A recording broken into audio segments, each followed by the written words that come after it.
Hello, and welcome to another Heart to Heart Talk with me. I'm John Kuert, pastor at Alpha Assembly in Clarion, Pennsylvania. Thanks for joining me on this eve of Christmas Eve.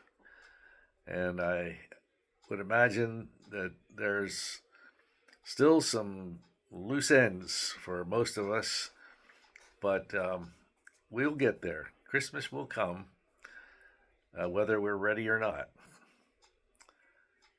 And in the last several years, there's there's been the skeptics, as always, putting down Christianity, whether it's the birth of Christ or the resurrection of Christ or the second coming of Christ or the Bible or whatever.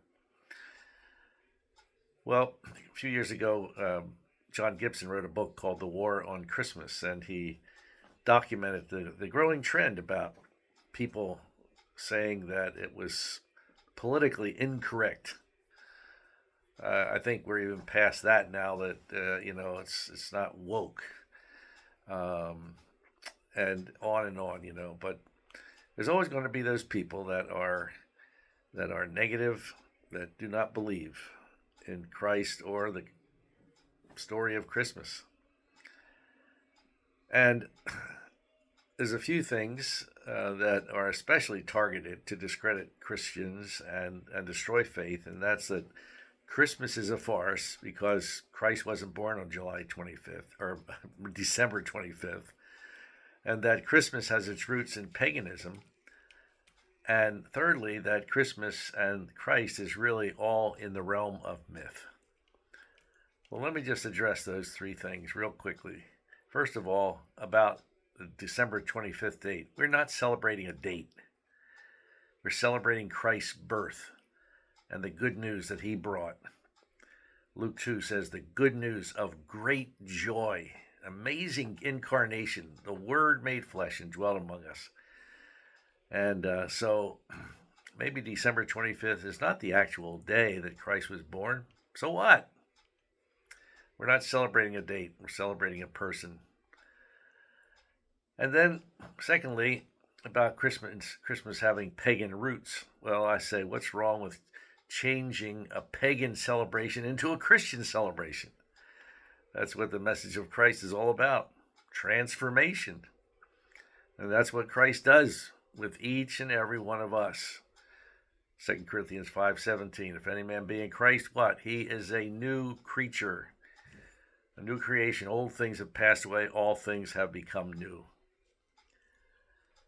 And then thirdly, about the myth claim. Well, I have to ask, why do humanists and secularists and atheists and agnostics persist in claiming that Jesus and Christmas and Christianity is a myth when there's so much evidence that points to the truth and reality of it all?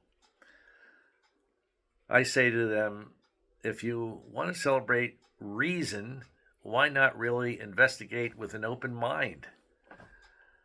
Now, C.S. Lewis was at one time an atheistic skeptic of Christianity who had a passion for myths, including Christianity. He thought it was a myth. And his appreciation for myths made him one of the most prolific literary figures of the 20th century. When it came out, we went to see his movie, The Chronicles of Narnia, based on the book. But in the end, this is what I want to get to. In the end, after investigating the claims of Christianity, Lewis concluded that Christianity was the great myth of history that just happened to be true. I love it. The great myth of history that just happened to be true. And so celebrate Christmas and don't allow the skeptics to rob you of your joy or your peace at this time of the year. It's real. The myth of Christmas just happens to be real. Christ was born, and we celebrate because he was the Son of God. We know that because of his miracles, the prophecies that surround him, and Jesus fulfilled every detail. It's amazing. And his resurrection. And we celebrate because the peace, joy, and hope of salvation he came to bring has touched us and changed us and blessed our lives. Our experience is that he has made a difference in our lives and in all who put their trust in him. Well, God bless you this Christmas. I hope you have a Merry Christmas. I probably won't do another heart to heart. I might. So check our website, alphaag.org, or our Facebook page.